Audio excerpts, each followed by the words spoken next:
सोचिए, प्रशांत महासागर के गर्म नीले पानी के नीचे एक बिल्कुल अलग दुनिया है। एक अंधेरी, बर्फीली और रहस्यमयी दुनिया। ये हमारे ग्रह का वो कोना है जिसे हमने सबसे कम समझा है। तो चलिए, आज मैरियाना ट्रेंच की इन्हीं गहराइयों में उतरते हैं। तो पृथ्वी की सबसे गहरी जगह पर आखिर कौन से राज छिपे हैं? देखिए, एक जमाना था जब लोग सोचते थे कि इतनी गहराई में, इतने दबाव में तो जीवन हो ही नहीं सकता। पर अब हम जानते हैं कि वहां एक पूरी की पूरी दुनिया बसती है जो हमारी कल्पना से भी कहीं ज्यादा अजीब और अनोखी है। तो हमारी ये कहानी शुरू होती है गहरे प्रशांत महासागर के बीचों बीच, जहां इंसान को पहली बार इस अकल्पनीय गहराई का एहसास हुआ था। ये बात है साल 1875 की। एक ब्रिटिश जहाज था, HMS चैलेंजर, जो समुद्र का नक्शा तैयार कर रहा था। एक दिन उन्होंने गहराई नापने के लिए एक वजन वाली रस्सी समुद्र में डाली। वो रस्सी नीचे जाती रही और जाती रही। 5 किलोमीटर, 6, 7, आखिरकार 8 किलोमीटर से भी ज्यादा गहराई में जाकर वो रुकी। उन्हें अंदाजा भी नहीं था कि उन्होंने अनजाने में हमारे ग्रह की सबसे गहरी खाई खोज ली थी। अब इसकी गहराई को समझना हो तो जरा ऐसे सोचिए। अगर हम दुनिया के सबसे ऊंचे पहाड़ माउंट एवरेस्ट को उठाकर इस खाई में डाल दें तो वो पूरा का पूरा डूब जाएगा और उसके ऊपर भी करीब 2 किलोमीटर पानी बचा रहेगा। जी हाँ, ये खाई इतनी ज्यादा गहरी है। लेकिन सवाल यह है कि इतनी विशाल खाई आखिर बनी कैसे? इसका जवाब उन ताकतों में छिपा है जो हमारे ग्रह को लगातार आकार देती रहती हैं। ये सब होता है एक प्रोसेस की वजह से जिसे कहते हैं सबडक्शन। कल्पना कीजिए कि जमीन की 2 विशाल प्लेटें आपस में टकरा रही हैं। अब इनमें से एक प्लेट दूसरी के नीचे खिसक जाती है और वापस उसी पिघले हुए मैग्मा में समा जाती है जहां से वो कभी बनी थी। ये एक तरह से हमारे प्लैनेट का सबसे बड़ा रीसाइक्लिंग ऑपरेशन है। अब मारियाना ट्रेंच के केस में क्या होता है? करोड़ों साल पुरानी भारी भरकम पैसिफिक प्लेट एक नई और हल्की फिलीपींस प्लेट से टकराती है। अब भारी होने की वजह से पैसिफिक प्लेट नीचे की ओर झुककर डूबने लगती है और इसी जबरदस्त खिंचाव से बनती है दुनिया की सबसे गहरी खाई, मारियाना ट्रेंच। और ये प्रोसेस सिर्फ खाई ही नहीं बनाता, यही सबडक्शन रिंग ऑफ फायर को भी एनर्जी देता है। ये 40,000 किलोमीटर का वो इलाका है जहां दुनिया के 90% भूकंप आते हैं और जहां हजारों ज्वालामुखी मौजूद हैं।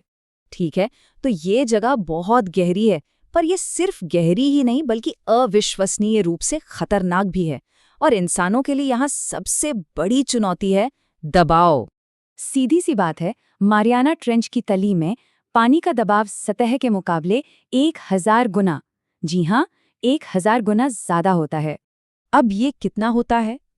इसे ऐसे समझिए कि जैसे आपके अंगूठे के नाखून पर किसी ने 1 टन वजन रख दिया हो। ये दबाव इतना ज्यादा है कि किसी भी आम सबमरीन को एक पल में पिचका सकता है और किसी भी जिंदा चीज को मसल सकता है। इसी जानलेवा दबाव की वजह से चैलेंजर डीप में इंसान बस गिने चुने बार ही जा सका है। 1960 में ट्राइस्टे नाम की सबमरीन ने पहली बार यह कर दिखाया। फिर सोचिए, पूरे 50 साल से भी ज्यादा वक्त गुजर गया और 2012 में फिल्म मेकर जेम्स कैमरन अकेले वहां पहुंचे। और फिर हाल ही में 2021 में हैमिश हार्डिंग ने वहां सबसे लंबा समय बिताने का रिकॉर्ड बनाया। इन मिशनों के बीच का लंबा फासला ही बताता है कि ये कितना मुश्किल काम है। तो सवाल उठता है कि क्या इतने खतरनाक माहौल में कोई जिंदा रह सकता है? आपको शायद यकीन ना हो, लेकिन जवाब है हाँ। अब हम उस दुनिया में उतर रहे हैं जहां इस जानलेवा दबाव के बीच भी जिंदगी फलती फूलती है। चलिए और गहरा चलते हैं। करीब 1 किलोमीटर नीचे हम पहुंचते हैं मिडनाइट जोन में। यहाँ सूरज की रोशनी की एक किरण भी नहीं पहुंचती। ये दुनिया है हमेशा रहने वाले अंधेरे की, जबरदस्त दबाव की और बायोल्यूमिनेसेंस की, यानी यहाँ रहने वाले जीव अपनी रोशनी खुद पैदा करते हैं। और यहाँ के जीव तो किसी साइंस फिक्शन फिल्म से निकले लगते हैं। एंगलर फिश अपने सिर पर एक चमकती हुई लाइट लटकाकर शिकार को अपनी तरफ खींचती है। जायंट स्क्विड की आंखें दुनिया में किसी भी जानवर से बड़ी होती हैं, ताकि वो उस घने अंधेरे में रोशनी के छोटी से छोटी चमक भी देख सके। पेलिकन ईल का जबड़ा इतना खुल सकता है कि वो खुद से बड़े शिकार को भी निगल जाए। और घोस्ट शार्क, जिसके दांत कभी नहीं टूटते, अपने मजबूत जबड़ों से किसी भी सख्त शेल को तोड़ सकती है। और अब हम उतर रहे हैं और भी नीचे, हेडस जोन में। इसका नाम अंडरवर्ल्ड के देवता हेडीज के नाम पर रखा गया है, और वो भी एक वजह से।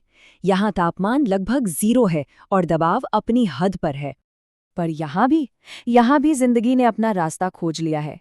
यहाँ मिलते हैं जाइंट एम्फीपॉड्स, जो अपने सतह वाले रिश्तेदारों से कई गुना बड़े होते हैं। मारियाना स्नेलफिश सबसे ज्यादा गहराई में पाई जाने वाली मछली है, जिसका शरीर इस दबाव को झेलने के लिए ही बना है।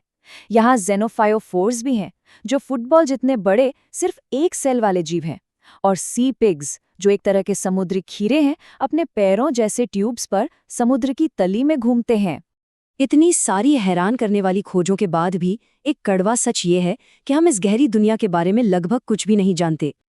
ये आंकड़ा देखिए, आपको सब समझ आ जाएगा। आज तक लगभग 7,000 लोग माउंट एवरेस्ट पर चढ़ चुके हैं, लेकिन चैलेंजर डीप तक सिर्फ कुछ दर्जन लोग ही पहुंचे हैं। हमने अपने ग्रह के सबसे ऊंचे पहाड़ को तो खूब एक्सप्लोर किया है, पर सबसे गहरी खाई को लगभग छुआ तक नहीं। हमारी खोज कितनी कम है, इसे समझने के लिए एक और उदाहरण लेते हैं। कल्पना कीजिए कि हम ग्रैंड कैनियन के बारे में जो कुछ भी जानते हैं वो सिर्फ इसलिए है क्योंकि हमने रात में कुछ बार एक ही जगह पर कैमरा नीचे गिराकर देखा है।